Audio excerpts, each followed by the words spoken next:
Abraham Lincoln comes home.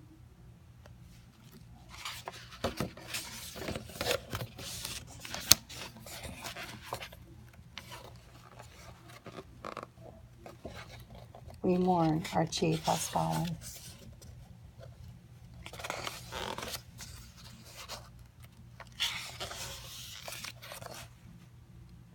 The buggy rumbled past the barn and through the rusty gate.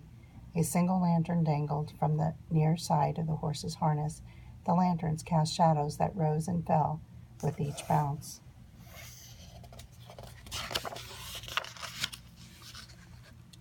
Luke's father flipped the reins and called to the horse in a soft voice. Luke lurched sideways as the buggy crossed over the old wood bridge. It was so dark he could hardly tell where the land ended and the sky began.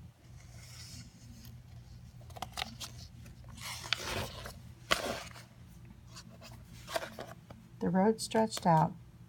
Where was the train now? Luke half drowsed to the steady rhythm of hoofs on the hard dirt. The train tracks were still miles away, next to Hardin's mill.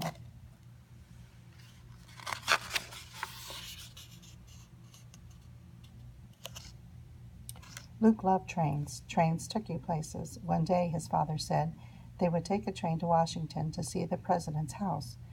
Tonight's train, though, was different. It carried the body of Abraham Lincoln.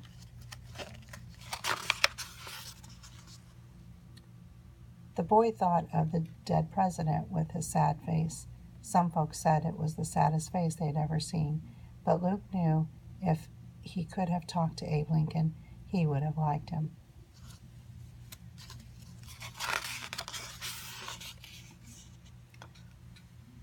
The buggy eased to a halt, and Luke breathed a smell of metal mixed with the faint scent of lilacs.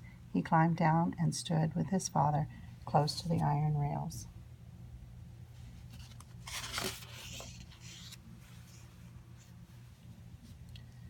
Bonfires blazed. Others were here, too, waiting for the funeral train. Yes, the train was coming. Somewhere the wheels were turning.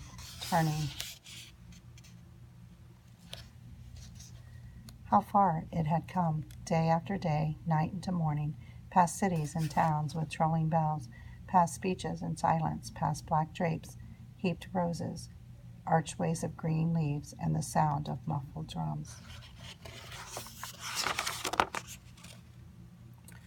Luke squinted. There, a tiny flicker was moving very slowly across the field. Up and down the track torches flared, swoosh, swoosh like giant fireflies. Surprised by the brightness, horses whined and stamped.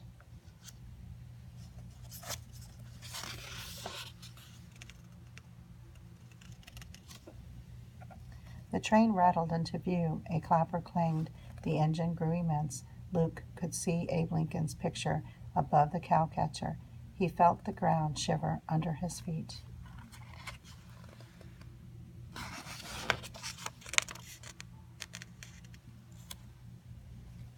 He glanced up at his father. In the eerie orange glow, tears were streaming down his father's cheeks. Luke had never seen his father cry before. Engulfed in the harsh roar of iron on iron, Luke counted the cars one by one. The coffin was in the next to the last car. The windows were so dark, Luke stood on his tiptoes and raised his arm and waved.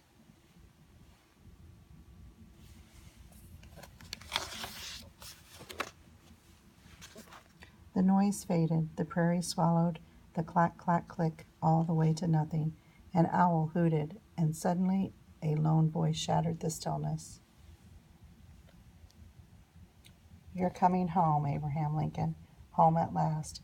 For a long time no one stirred, no one spoke. Then it was over.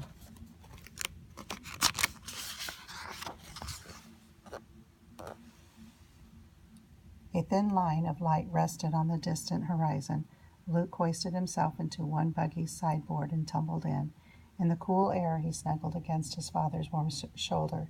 He was tired now. The sound of the buggy wheels made him think of the train wheels still turning.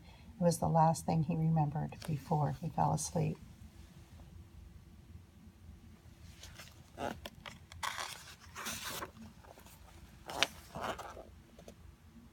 If you want to know more, here's some additional reading.